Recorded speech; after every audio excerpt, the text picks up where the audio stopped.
Hello everyone, in today's video I will be talking about audio frequency descriptions. You may have heard people say the words like, well, that music sounds warm, or that music sounds too muddy, or too harsh. Well, there's frequencies that correlate to those descriptions, and that's what I'm going to talk about in this video. So first of all, the subsonic low end is between 20 to 40 hertz. You can only hear it and really feel it if you have a subwoofer. Normal speakers, you're not going to hear it, but 20 to 40 hertz is the frequency range for the subsonics. Next up, the low end is between 50 hertz to about 100 to 120 hertz, and that's the frequencies that you might be able to hear on normal speakers, but it's the frequencies that are normally associated with like the thump of a kick drum or the low end of a bass guitar.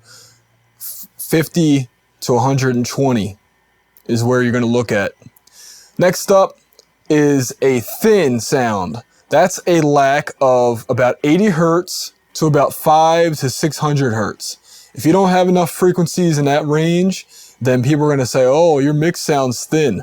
So you need to add some more of that on instruments that work well in those ranges. Muddy is the opposite of thin.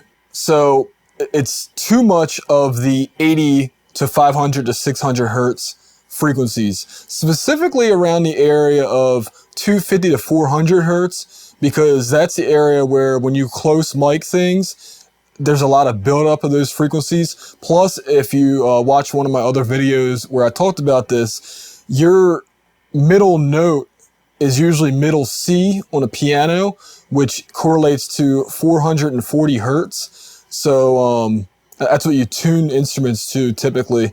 And so frequencies hover around that area for the middle of their note range. That's just how it is with musical instruments. So it makes sense that you would have a lot more in that area. So you would need to cut, but not too much so it's not too thin, but not, don't have too much so it's muddy. That's what EQing is all about. And that's why I'm talking about this right now. When something sounds boomy, 50 hertz to 120 hertz, you have too much low end. So you need to bring it down so you still have the boom boom, but not too much boom boom. Warmth. That is in the area of 250 hertz to 500 hertz. It sounds gooey, it sounds warm. That's that frequency area. If something sounds honky or nasally, that's going to be in the 700 hertz to 1.5 kilohertz range. So reduce that and you'll get less of that. I have a nasally voice, so microphones that boost in that range, I don't sound good on. So I'll usually cut if I'm on a bad mic like that, but nasalness is right in that range. Guitar amps also get a little honky sounding. So right again, 700 to 1.5. When something sounds sibilant or you have sibilance, that is in the 2 kilohertz to 8, sometimes up to 10 kilohertz range. This is something that I always have to deal with when mixing.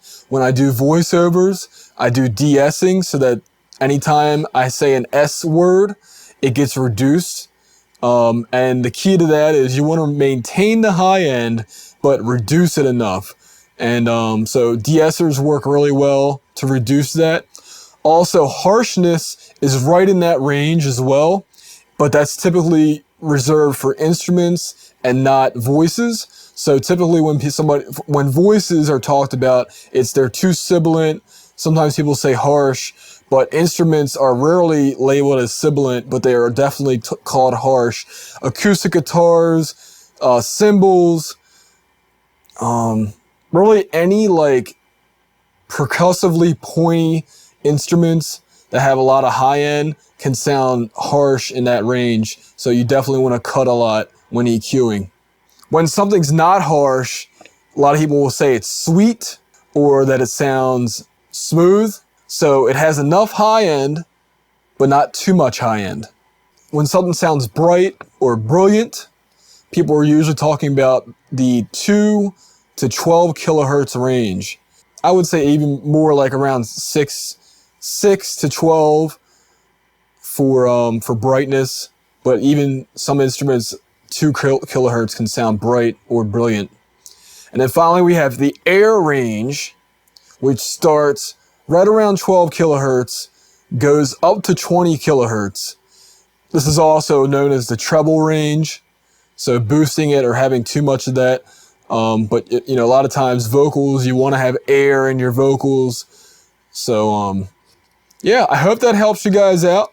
I'm thinking about making a chart, like a PDF that you can print out so that you can have it hanging on your studio wall, so that when somebody says, oh, well, that sounds too muddy, you can look at it, see where the frequency range is, and then reduce it. I think that'll come in handy, and I'm definitely considering making that to summarize this video and have a printout ready.